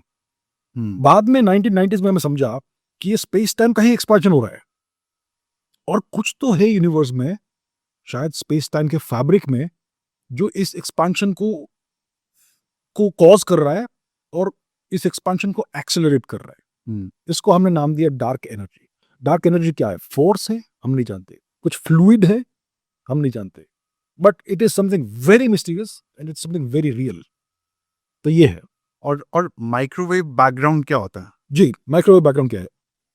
जब बिग बैंग हुआ तो लगभग 2.5 लाख वर्ष तक हमारा जो ब्रह्मांड था वो पूरा डार्क था, बहुत डेंस था, इतना डेंस था कि फोटॉन्स फ्रीली जा नहीं सकते थे कहीं पे, हमेशा कुछ ना कुछ हिट कर देंगे, अब्जॉर्ब हो जाएंगे। यानी बहुत अंधेरा था यूनिवर्स, पूरा डार्क यूनिवर्स था, पूरा अंधेरा था, पूरा अंधेरा। लगभग 2,30,000 वर्ष के बाद, 2,70,000, लगभग 3 लाख ले लीजिए, तब इतना एज हो गया यूनिवर्स का, तब इतना एक्सपांड हुआ कि suddenly the photons could flow freely. तो that is the first light of the universe. इसको हम कहते हैं the after glow of the big bang, so to say, colloquially. ये फोटॉन्स जो सबसे पहले उत्पन्न हुए थे, प्रकट हुए थे, वो आज भी है। ओके, लेकिन स्पेस टाइम इतना एक्सपांड हो गया है कि जो फोटॉन्स का एनर्जी उस समय था, आज उन्हीं फोटॉन्स का एनर्जी बहुत कम है। जो सबसे लोएस्ट एनर्जी स्केल है उसको हम कहते हैं 0 केल्विन। तो ये जो फोटॉन्स, जो ओरिजिनल फोटॉन्स है, उनका आज टेम्परेचर एनर्जी है अबाउट 2.7 केल्विन, बिल्कुल एब्सोल्यूट जीरो से थोड़ा सा ऊपर। और उनका जो फ्रीक्वेंसी या वेवलेंथ है, it is in the microwave scale.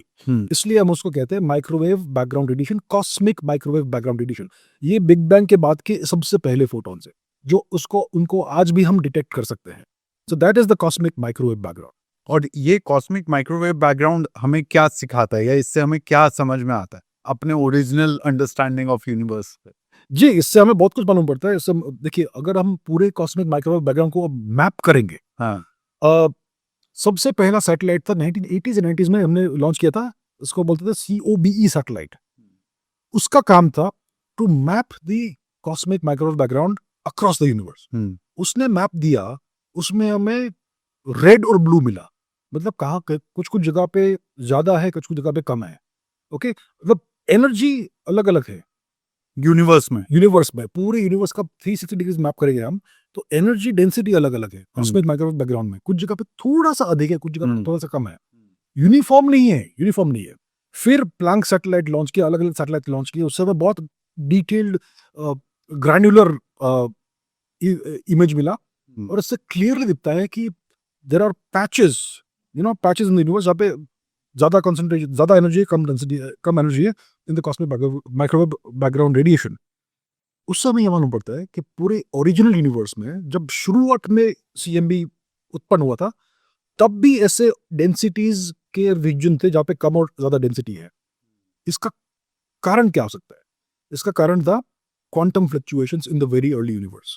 Quantum fluctuations क्या होता है कि अगर आप वैक्यूम देखेंगे, अगर आप आउटर स्पेस में जाएंगे जहां पे पूरा वैक्यूम है, almost there is nothing in the universe, वहां पर भी एक्चुअल वैक्यूम नहीं है। There is something called the Heisenberg uncertainty principle. उसको अगर वायोलेट नहीं किया तो भी हम पार्टिकल एंटी पार्टिकल पेयर्स बना सकते हैं in vacuum. In the entire universe, even vacuum में आपको constantly particle anti particle pairs का उत्पन्न प्रकट होते हैं एंड वापस कोलैप्स होते हैं। And this is called quantum fluctuation. This is called the vacuum energy of the universe. और उसको we can actually experimentally prove that this happens. तो ये phenomenon very early universe में भी था कि इतना ज्यादा dense universe था, पूरा एक बिंदु के पास था, धीरे धीरे expand हुआ, मतलब बहुत जल्दी expand हुआ, तब quantum fluctuations हो रहे थे, जिसके कारण माइक्रोस्कोपिक ब्लैक होल्स बने होंगे। क्योंकि उस समय इतना डेंसिटी था यूनिवर्स में कि छोटा सा quantum fluctuation can cause the formation of black hole. And these micro black holes could have been the seeds of the of the supermassive black holes in the galaxies today. So इससे ये जो CMB से हमें ये मालूम पड़ता है कि early universe में भी uniformity नहीं थी। You had inhomogeneities, you had quantum fluctuations and so on. और उससे हमें मालूम पड़ता है कि कितना पुराना यूनिवर्स है, कितना एक्सपांड हुआ होगा, and so much. So cosmic microwave background से हमें बहुत कुछ मालूम पड़ता है about the early universe, about the signatures of what happened in the very early universe. So यहाँ तक हमें इतना समझ में आया कि the reality that we perceive started from the Big Bang, और वहाँ से जो expansion हुआ अलग अलग चीज़ों के थ्रू हमें ये समझ में आ रहा है कि हमारी reality में different forces कैसे work करती। जी, इसमें एक न्यूट्रिनोस का कॉन्सेप्ट आता है, वो क्या है? न्यूट्रिनो एक प्रकार का subatomic particle, okay, fundamental particle है। हाँ, न्यूट्रिनो जो पार्टिकल है, वो उसका मास बहुत समय तक ऐसा माना गया था कि न्यूट्रिनोज आर मासलेस। लेकिन अब हमें मालूम पड़ा कि neutrinos have very very very small mass, छोटा सा मास होता है। और न्यूट्रिनोज में एक प्रॉपर्टी है कॉल्ड न्यूट्रिनो ऑसिलेशंस एटसेट्रा। तो ये एक फंडामेंटल पार्टिकल है।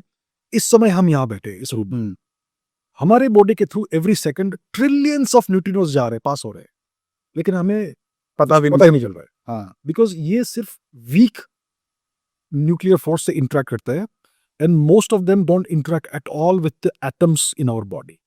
ओके, ये कहां से आ रहे हैं न्यूट्रिनोज? सूर्य से आ रहे हैं, सन, सोलर न्यूट्रिनोज। ओके, तो sun is a huge producer of neutrinos. इससे सन का थोड़ा सा मास कम होता है एवरी सेकेंड, बट बहुत कम, नेग्लिजिबल। जब कोई स्टार सुपरनोवा होता है तो उसमें से बहुत न्यूट्रिनोज प्रोड्यूस होते हैं। इससे काफी सारा एनर्जी चला जाता है स्टार का। सो न्यूट्रिनोज एक बहुत ही फंडामेंटल पार्टिकल है जो हर जगह है और उसको उनको डिटेक्ट करना बहुत ही मुश्किल है, और इतना डिफिकल्ट है उनको उनको डिटेक्ट करना कि बहुत समय तक, बहुत डेकेड्स तक साइंटिस्ट ऐसा मानते थे कि उनका मास ही नहीं है। और अगर उनको डिटेक्ट करना है तो हमें बहुत ही अंडरग्राउंड एक्सपेरिमेंट करना पड़ता है, बहुत बड़ा अपैरेटस बनाना पड़ता है with heavy water and scintillation detectors and all that, और साल में कुछ डिटेक्शन मिलते हैं। एक जापान में है कामियोकांदे नाम का डिटेक्टर एंड सो ऑन, जहाँ पे न्यूट्रिनोज के बारे में आई मीन रिसर्च होता है। उस समय मालूम पड़ता है कि neutrinos are produced by supernovas, neutrinos are produced from the sun and so on. तो ये एक बहुत फंडामेंटल पार्टिकल है। बट न्यूट्रिनॉस के बारे में एक और चीज जो बोली जाती है कि दे समवेयर प्रूव कि हमारी परसेप्शन में जो चीज सॉलिड है वो सॉलिड है नहीं असल में। जैसे क्योंकि वो बॉडी से पास थ्रू हो जाते हैं बिना इंटरैक्ट हो गए, तो डज इट मीन कि हमें फिजिकल रियलिटी में जो चीज लगता है कि ये सॉलिड है, इसको पास थ्रू नहीं कर सकते, न्यूट्रिनोस उसको डिबंक करते हैं उस बात को। Good question. What is solid? Solid मतलब मैंने ये किया तो I can not pass through this table. Yes. ये सॉलिडिटी कहां से आती है? Why does matter occupy space? अगर ये मेरा हाथ है तो इसका ये स्पेस क्यों, इतना साइज क्यों है इसका? ये सब कुछ कोलैप्स क्यों नहीं हो जाता? ये क्वांटम मैकेनिकल इफेक्ट है। इसको कहते हैं पाउलीज एक्सक्लूजन प्रिंसिपल। ओके, अब उसके बारे में हम डिटेल में नहीं जाएंगे, but Pauli's exclusion principle tells us it requires that mass occupies space. Okay, तो न्यूट्रिनोस जो है वो ऐसे पार्टिकल्स है, अगर कोई प्राइमोर्डियल ब्लैक होल आप ले लो, जो माइक्रोस्कोपिक ब्लैक होल, ओके, उसका मास लेट्स से 10 प्लैंक मासेस है for example, which is one of the fundamental masses. Actually बहुत बड़ा मास है, लेकिन उसका साइज बहुत छोटा होगा। वो अगर यहाँ से गया, it can go through my body without me ever realising, क्योंकि it is much smaller than the sub atomic gaps. जो हमारे यानी हाथ के अंदर जो एटम्स हैं, वो एटम्स के बीच में बहुत सारा गैप है और वो उसके बीच में से निकल जाता है। अगर आपने हाइड्रोजन एटम लिया, सबसे सिंपल एटम, जिसका न्यूक्लियस में एक प्रोटॉन है, हाँ, और उसका आजू बाजू एक इलेक्ट्रॉन घूम रहा है इन अ फजी क्लाउड, अब primordial black hole can pass through that, और उसको एटम को के ऊपर कुछ इफेक्ट नहीं हो सकता if it's going at a certain speed. इसी प्रकार से neutrinos can go through that और एटम पे कुछ इफेक्ट नहीं होगा। देखिए, एटम्स जो है हमारे, ये मोस्टली एम्प्टी स्पेस है, एम्प्टी स्पेस है। तो यानी ये भी एक छलावा है कि हमें कोई चीज सॉलिड लगती है। That actually is true. देखिए, जो एटम्स है वो मोस्टली 99.99% एम्प्टी स्पेस है। हम सोचते हैं कि हम इतने सॉलिड है एटसेट्रा, लेकिन अंदर जाएंगे हम तो एम्प्टी स्पेस ही मिलेगा आपको मोस्टली सब एटॉमिक लेवल पे। तो इस कारण, और जो न्यूट्रिनोस है उनका इंटरेक्शन सिर्फ वीक न्यूक्लियर फोर्स से होता है, जिसका मतलब ये है कि neutrinos will not interact with electrons, they can only interact with protons and neutrons, but only very very very rarely. तो न्यूट्रिनोस हमारे थ्रू जा सकते हैं और हमें कुछ पता भी नहीं चलेगा, कुछ इफेक्ट भी नहीं होगा। तो जो हम सोचते हैं कि जो सॉलिड है, जो रियल है, वो एक्चुअली वो भी माया है। वो भी माया है। आ रहे हैं हम अपने कंक्लूजन के टुवर्ड्स।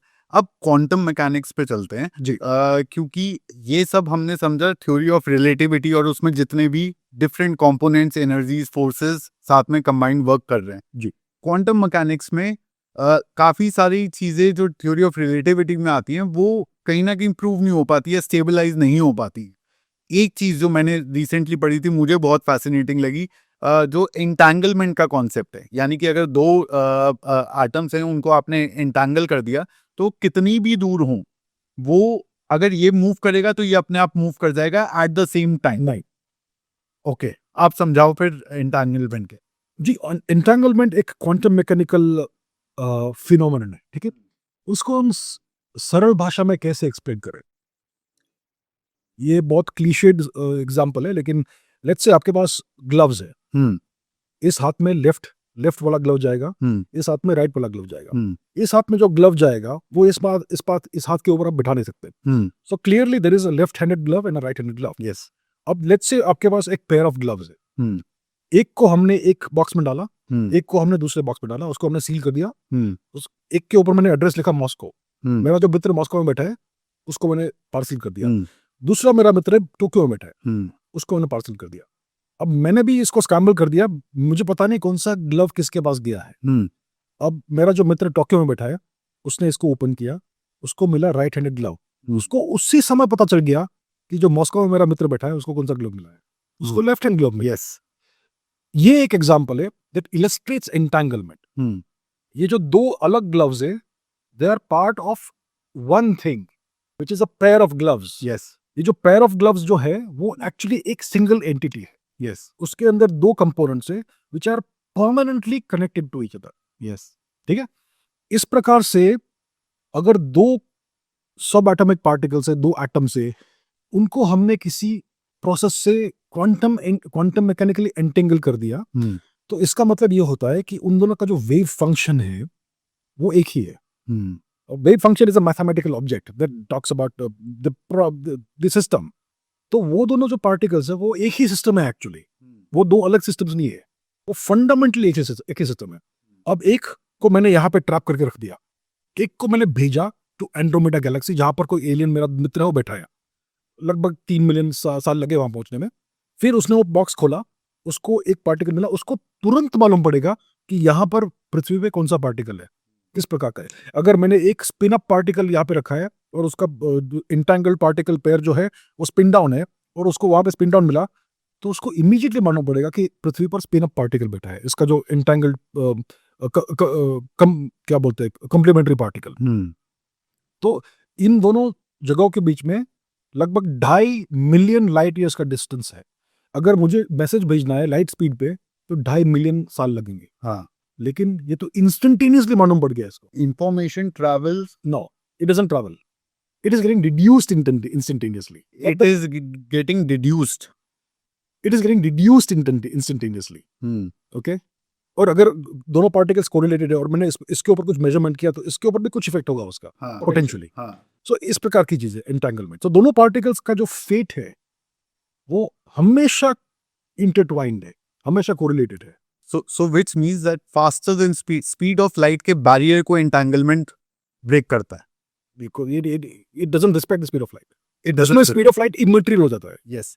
और जैसा आपने कहा कि ये दोनों पार्टिकल्स चाहे millions of light years away हैं, लेकिन वो एक ही ऑब्जेक्ट का पार्ट हैं, एक ही सिस्टम का पार्ट, एक ही सिस्टम का पार्ट है। जी, तो इस वाली चीज को अभी पार्क करते हैं। We will come back to this after we understand कि डबल स्लिट एक्सपेरिमेंट जो है वो क्या हमें समझाता है। जी, चलिए डबल स्लिट एक्सपेरिमेंट। एक इंग्लिश साइंटिस्ट था जिसका नाम था यंग। हाँ, उसने सबसे पहले डबल स्लिट एक्सपेरिमेंट किया था। उससे प्रूव ये हो गया कि लाइट इज अ वेव। ठीक है, ये इससे मालूम पड़ा। क्या किया उसने कि अगर हम एक टॉर्च लाइट जलाते हैं और उसको एक पतले से स्लिट के थ्रू पास करेंगे और स्लिट के पीछे एक वॉल है या फिर एक पर्दा है, तो उससे क्या होगा कि एक ही लाइन में आपको वहां पे पीछे पर्दा दिखेगी उसकी, right? The light will come in just one slit, one band of light. अगर 2 स्लिट डाल दिए हमने तो light behaves like a wave. उससे मालूम पड़ा that was the classical double slit experiment. फिर इसको क्वांटम मैकेनिकल तरीके से हम यूज कर सकते हैं। सो अगर हम इलेक्ट्रॉन्स को शूट कर रहे हैं, सो अगर 2 स्लिट्स है हमारे पास, बिल्कुल पास में रखे और उनमें shine a beam of light, torch light, तो पीछे आपको इंटरफेरेंस पैटर्न दिखेगा, because the light is interfering from light from this slit and light from that slit is interfering like a wave, and that's why आपको dark और light bands दिखेंगे। ये अपना classical interference pattern है which comes from the Young's double slit experiment. अब इसको 20th century में quantum mechanically try किया गया। फॉर एग्जांपल, आपके पास एक इलेक्ट्रॉन गन है जिसमें से इलेक्ट्रॉन शूट हो रहे हैं, तो आपके पास एक अपैरेटस है, यहाँ पे गन है, यहाँ पे वैक्यूम ट्यूब है, सो electrons can go in a straight line, can flow in a straight line and they will hit a double slit. अगर एक ही स्लिट है और उसके थ्रू हम इलेक्ट्रॉन्स शूट करेंगे तो पीछे जो टारगेट है उसके ऊपर आपको डैग डैग डैग डैग ऐसे आपको एक सिंगल लाइन में इलेक्ट्रॉन्स मिलेंगे, राइट? लेकिन अगर 2 स्लिट हम करते हैं तो हमें वापस से इंटरफेरेंस पैटर्न मिलता है। तो it means electrons are behaving like waves, just like light. लेकिन हम जानते हैं कि इलेक्ट्रॉन तो एक सॉलिड पार्टिकल है, I mean solid, essentially solid particle है। तो अगर हम इलेक्ट्रॉन का बीम शूट कर रहे हैं to double slits, through 2 very closely placed slits, तो हमें इंटरफेरेंस पैटर्न मिलता है as if the electron is behaving like a wave. तो फिर जो ये एक्सपेरिमेंट कर रहे थे उन्होंने सोचा ठीक है, लेट्स ट्राई वन थिंग। हम एक साथ एक ही इलेक्ट्रॉन शूट करेंगे, वन एट अ टाइम। हम बीम नहीं शूट करेंगे, I want to shoot one electron at a time. अगर आप गन लेते हैं, शूट करते हैं, दोनों में से एक सिग्नल से जाएगी और पीछे टारगेट में एक डॉट आएगा। आप 3000 बार ट्राई करते हैं तो आपको एक सीधा लाइन में मिलेगा आपको सारे के सारे hits on the target. Electron is like a bullet. तो हमने इलेक्ट्रॉन लिया, one at a time shoot किया 5000 टाइम्स, तो पीछे dot dot dot dot dot हुआ। वो वापस वही पैटर्न बनाता है, interference pattern, which essentially indicates electron is interfering with itself. It seems to be passing through two slits at the same time. ये कितना अजीब phenomenon है। It means at the quantum mechanical level, particles are not localized. Particles can be spread out like a wave. इसे हम कहते हैं wave particle duality. Louis de Broglie नाम के एक फ्रेंच साइंटिस्ट थे जिन्होंने इसको फॉर्मुलाइज किया, wave particle duality. Particle at the quantum mechanical level can act like a wave as well as a particle और both things at the same time. तो electron wave भी है, पार्टिकल भी है, प्रोटॉन वेव भी है, particle भी है, एंड सो ऑन। ये वेव पार्टिकल ड्युअलिटी का नेचर हमें मालूम पड़ा in the early 20th century. और ये कितना काउंटर इंट्यूटिव फिजिकल फिनोमिनन है कि जो चीजें विच मेक अप आवर अस्तित्व, जो फंडामेंटल पार्टिकल्स हमारा अस्तित्व को प्रकट करते हैं, they behave so strangely at the ultra microscopic level. लेकिन फिर भी उनसे ये सब कॉमन चीजें बनती है जिसमें ऐसा कोई फिनोमेनन नहीं है, लेकिन उस फंडामेंटल लेवल पे they behave like that. And इसमें मैं पढ़ रहा था कि वेदर यू ऑब्जर्व इट और डोंट ऑब्जर्व इट, उससे भी रिजल्ट्स ट्वीक करते हैं, वो क्या है? इसे हम कहते हैं collapse of the wave function. ठीक है, क्वांटम मैकेनिक्स में there is something called the Schrodinger equation. ठीक है, श्रोडिंगर इक्वेशन में मेन क्या है? Psi is the wave function. इस साई क्या है? ओके, ये एक मैथमेटिकल ऑब्जेक्ट है which describes the probability of finding a particle at any given point in space. ठीक है, अगर आप एक इलेक्ट्रॉन को देख रहे हैं तो उसका एक वेव फंक्शन है which can be solved through the Schrodinger equation. ठीक है, डिपेंडिंग ऑन उसके जो पैरामीटर्स एंड सो ऑन। तो साई का अगर हम कॉम्प्लेक्स कॉन्जुगेट लेंगे, व्हिच इज, उसको समझाने की जरूरत नहीं है, that gives us the probability of finding that electron at a certain point in space. उसको अगर हम प्लॉट करेंगे इन हाइड्रोजन एटम फॉर एग्जांपल, तो ऑर्बिटल्स बनते हैं कि मतलब यहाँ पे प्रोबेबिलिटी ज्यादा है, यहाँ पे प्रोबेबिलिटी कम है, एंड सो ऑन। तो ये वेव फंक्शन है। ठीक है, अगर एक इलेक्ट्रॉन जा रहा है कहीं पे या फिर किसी बॉक्स के अंदर रखा है हमने इलेक्ट्रॉन को, तो उस इलेक्ट्रॉन का एक वेव फंक्शन है। इलेक्ट्रॉन इन अ बॉक्स का हम श्रोडिंगर इक्वेशन सॉल्व करेंगे तो हमें एक पूरा प्रोबेबिलिटी डेंसिटी मिलता है कि कहाँ इलेक्ट्रॉन हो सकता है। जब तक हम उस इलेक्ट्रॉन को ऑब्जर्व नहीं करते तब तक the electron can be in lots of different places at the same time. Yes, but if we observe it, वो सारे जो प्रोबेबिलिटीज है गायब हो जाते हैं और एक ही जगह पे आता है electron. So until we observe this thing, it is everywhere at once. When we observe it, it collapses to a single place. Wow. So does this mean कि हमारे ऑब्जर्वेशन और उस इलेक्ट्रॉन के बीच में, या हमारे कॉन्शियसनेस और उस इलेक्ट्रॉन के बीच में इंटैंगलमेंट क्रिएट हो रहा है? ये ग्रेट क्वेश्चन है। सी, क्या होता है कि ऑब्जर्वेशन क्या होता है, व्हाट्सअप, ये जो मैंने कहा ना इलेक्ट्रॉन इन अ बॉक्स, उसका एक बहुत अच्छा एग्जांपल है the Schrödinger's cat. Let's say आपके पास एक बिल्ली है, उसको हमने एक बॉक्स में बिठाया, उस बॉक्स में हमने एक पॉइजन रखा है, एंड उस पॉइजन को ट्रिगर करेगा कोई radio active process which could और कुड नॉट हैपन। सो हमने वो पॉइजन डाल दिया, हमने बिल्ली रख दी उसके अंदर, और रेडियो एक्टिव चीज को हमने शुरू कर दी। So after 5 minutes I don't know if the cat is alive और डेड। मैं जानता नहीं हूँ, शायद जीवित है, शायद मरी हुई है, लेकिन एक्चुअली द ट्रूथ इज उस cat, the cat is both dead and alive at the same time. वो खोलने के बाद ही मैं समझेगा वो जीवित है या नहीं। So that is Schrodinger's cat thought experiment. अभी what is an observation? अगर आपको इलेक्ट्रॉन को ऑब्जर्व करना है, एक बॉक्स है उसमें एक ही इलेक्ट्रॉन है, आप उसको ऑब्जर्व कैसे करोगे? आंख से तो दिखता नहीं इलेक्ट्रॉन, तो आपको किसी प्रोब से उसको ऑब्जर्व करना पड़ेगा। मे बी आप उसके ऊपर कोई दूसरा पार्टिकल छोड़ोगे जिससे आपको ऑब्जर्वेशन होगा, या फिर कुछ तो। सो आप जिस भी प्रकार से ऑब्जर्वेशन करोगे, it will alter the state of the electron itself because it will interact with the electron. Yes. Right? So observation is measurement, but how do we measure it? We measure it not through our senses, our eyes, but through some instrument. at the quantum level. और quantum level इतना छोटा level है कि observation itself will alter the state of the system. Okay? Which means कि observation is also something through which an electron can interact with. It is interaction. Observation is interaction. और quantum level इतना छोटा है कि even an interaction, smallest interaction, will actually change what you are observing. Okay? Now ये प्रश्न उठता है कि भाई is consciousness involved in this? क्योंकि हमने कुछ ऑब्जर्व किया, हमने कॉन्शियसली हमें मालूम पड़ा कि ये कुछ हुआ है. So does the act of consciously observing something change the state of the system and collapse the wave function? That's a big question out there. Maybe, maybe not. So box के अंदर इलेक्ट्रॉन है. हाँ. It is everywhere at the same time until I observe it. ठीक है? So it is not really in one place until I observe it. It is not real until I observe it. So what if nobody is observing the moon? Will it also not become real? That's a philosophical question. Moon is not a quantum mechanical object. It's a classical object. लेकिन इसमें बहुत सारे philosophical questions उत्पन्न होता है. जैसा game में होता है कि जितना जिस जगह मैं जाता हूँ वही रेंडर होता है. Real time rendering. Yes. और बाकी की दुनिया रेंडर नहीं होती क्योंकि खामखा क्यों कंप्यूट वेस्ट करना. Exactly. Compute is very, very costly. Yes. So which means that even in this state, जो है consciousness can change the electron. Who knows? Maybe. Now, another question. Electron, if it is traveling from millions of light years away, if I'm after 2 million years of light years of travel, if I'm observing it now, will it change at the source? No. Or will it change when I am observing? It will change when you observe it. Unless it is entangled, in which case you may know something about the entangled object over there.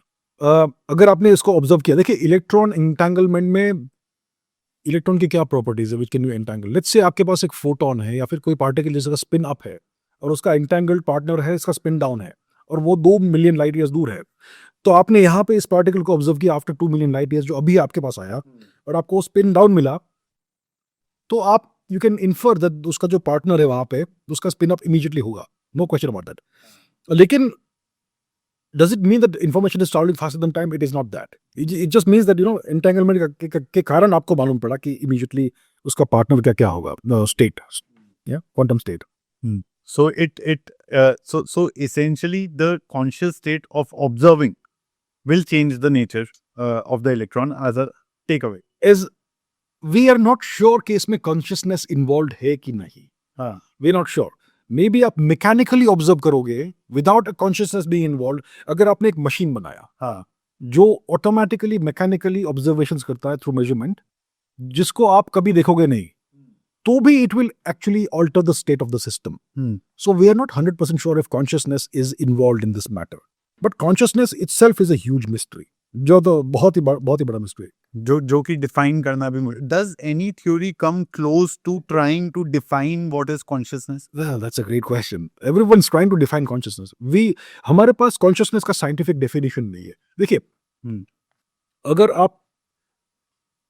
जब आप किसी conscious चीज को देखते हो, आप immediately recognize करते हो इसमें consciousness है. अगर आप किसी और मनुष्य को देखोगे, you know it is conscious. अगर आप डॉग को देखोगे, कैट को देखोगे, you know it's conscious. अगर आप चींटी को भी देखोगे, एंट को, you know it's conscious. So when you see it, you recognize it. But उसको डिफाइन कैसे करें? उसको अगर आप न्यूरोलॉजिकल पर्सपेक्टिव से डिफाइन करना है, we don't know how to define consciousness. Information theory का पर्सपेक्टिव से we don't know how to define consciousness. किसी भी पर्सपेक्टिव से साइंटिफिकली डिफाइन करना पॉसिबल नहीं है कॉन्शियसनेस का. But we know it exists. Yes. So that is one of the hugest mysteries in science. What is consciousness? वो है, we know consciousness exists. But what is consciousness? We don't know even how to define it. So, अब मैं now I'm trying to bring what we learned on the quantum physics side and what we learned on theory of relativity. Space और time जो है वो create हो रहा है as जो हमने समझा कि when universe is expanding, it is actually creation of space. It's not creation of space. It's expansion of space-time. Expansion of space. So time equal to 0, space-time is there. Yes. But now it's expanding. Yes. The expansion of space and time. Ji. Similarly, quantum mechanics में हमने समझा that electrons can possibly change their state basis observation. Or The observation changes the state of the party of the system. yes. Does this mean that reality is not local? It is not local to one place. Reality, it's not local. What do you mean by reality is not local? That reality may exist beyond where we can perceive it. Oh, absolutely, 100%. देखिए, universe तो जो हमें दिखता है उसका diameter है about 95 और something billion light years, लेकिन उसके बाहर भी बहुत बड़ा यूनिवर्स है जो हमें कभी दिखेगा नहीं. वो भी रियलिटी है, लेकिन वो रियलिटी ऑब्जर्वेबल नहीं है, right? When it comes to various parts of the universe, वो भी हमें बहुत सारे पार्ट्स ऑफ द यूनिवर्स दिखते नहीं है, बस वहां पर भी रियलिटी है. एंड मोस्ट लाइकली यही जो लॉज ऑफ फिजिक्स यहाँ पे अप्लाई होते हैं वो भी वहां पे अप्लाई होते हैं. So there are huge portions of the universe, may be more than what we can imagine, जहाँ पे रियलिटी है but it is not observable by us. So when we bring all of this together, and the fact that you mentioned that mathematics is discovered, which means it exists in every fabric of the universe, and the universe can essentially be defined very precisely mathematically through mathematics. In fact, phenomena like black hole आप maths में पहले discover करते हो और फिर physically देख पाते हो, ऑब्जर्व करते हो उसको. क्या ये एक, जब हम कंप्यूटर सॉफ्टवेयर का एल्गोरिदम लिखते हैं, उसमें भी क्या ऐसा नहीं होता कि does all of this mystery not hold true when you are writing a computer software और अ कंप्यूटर गेम जो मैथमेटिकली ड्रिवन है पूरी तरीके से, जहां पर observation creates a difference wherein the space and the time will move relatively to how the game speed is. A lot of this seems to be real. बहुत सारी ऐसी चीजें हमने डिस्कस करी हैं जो एक कंप्यूटर गेम में भी वैलिड हैं. देखिए, अगर लेट्स से आप एक प्रोग्रामर हो, आप एक गेम डिजाइनर हो, आपके पास बहुत सारा कंप्यूटिंग पावर है, तो आप रियल वर्ल्ड फिजिक्स उसमें डिजाइन कर सकते हो. You can code real world physics into a computer game. उस कंप्यूटर गेम में आप प्लेयर्स को डिफाइन कर सकते हो जिनके पास सर्टेन अमाउंट ऑफ इंटेलिजेंस है. तो वो प्लेयर्स, अगर उनके पास सफिशिएंट इंटेलिजेंस है, they can start discovering the rules of the game by doing some tests. It's like us trying to understand the universe. What is out of the box? What is out of the box? Can the player really know? क्या वो जान सकता है कि out of the box क्या है, game के बाहर क्या है? I don't think they can. Yes. They can't, right? They can't really understand कि किसने इस गेम को क्रिएट किया जिसके अंदर वो है. हाँ, बिल्कुल ठीक. So, which essentially means that if hypothetically taking your example forward, वो player sufficient level of intelligence है उसमें, he is discovering the laws of physics around him, उस गेम की दुनिया में फिजिक्स, या उसको जो समझ में आता जा रहा है वो शायद उसको परसीव कर रहा है कि एक कॉन्शियस स्टेट है. He feels that the entire algorithm of the game is connected which it actually is, जो हमारे शास्त्रों पुराणों में भी लिखा हुआ है कि पूरा यूनिवर्स, ब्रह्मांड जो है वो कनेक्टेड है, आपके अंदर ही है. और वो उसके लिए ये जान पाना बहुत मुश्किल है, चाहे आइंस्टाइन जैसे समझदार लोग आ जाएं तो भी ये जान पाना बहुत मुश्किल है कि गेम के बाहर क्या, आउट ऑफ द बॉक्स क्या है. ये सारी की सारी चीजें जब मैं जोड़ करके देखता हूँ, तो क्या एक गेम, अगर मेरे को किसी को सिमुलेशन की फीलिंग देनी है, तो अगर वो कॉन्शियस बीइंग, आज आर्टिफिशियल इंटेलिजेंस और मेटावर्स का जमाना है, अगर ये गेम मेटावर्स में चल रही है, गेम के अंदर जिस तरह से सारे प्रिंसिपल्स होते हैं, वही सारे प्रिंसिपल्स कहीं ना कहीं हमने फिजिक्स और क्वांटम मैकेनिक्स में डिस्कस करे हैं. Do you think that we are in a game?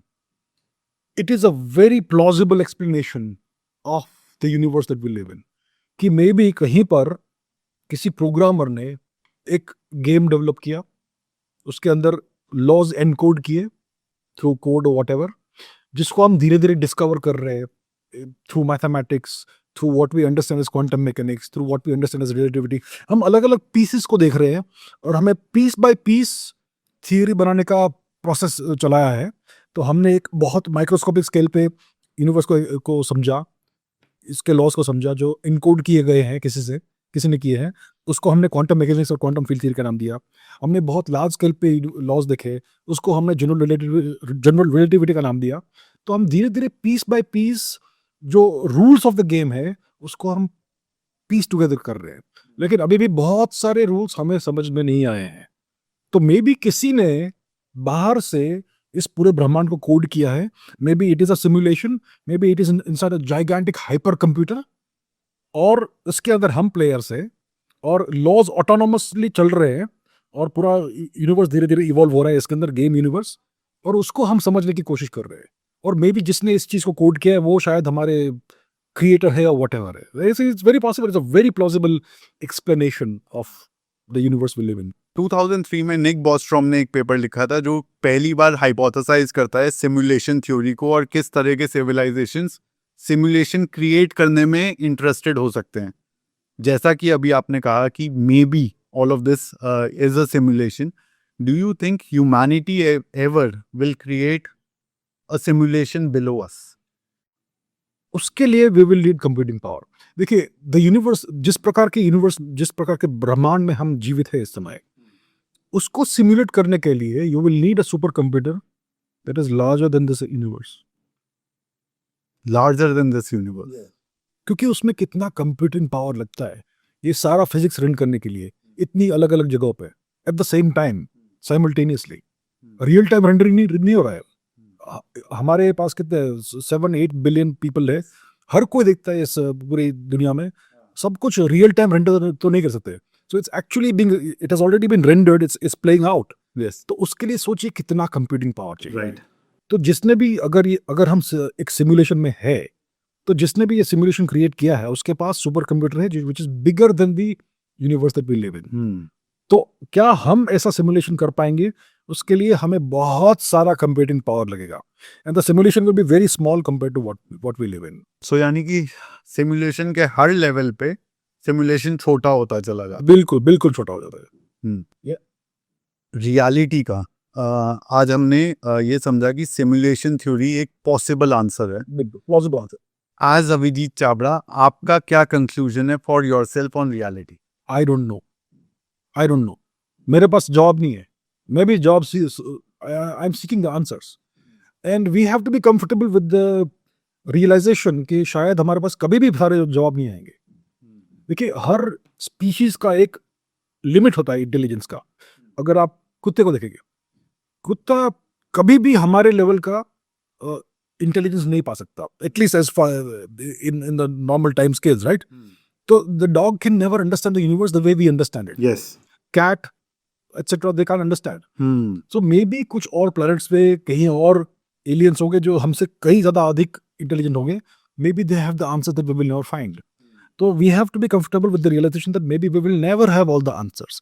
May be हमारे पास कभी भी ग्रांड यूनिफाइड थियरी नहीं होगी, but that should never stop us from being curious and continuing to seek the answers. Yes. That's how I see things. I am okay with us never understanding things. Yeah, and that's fine.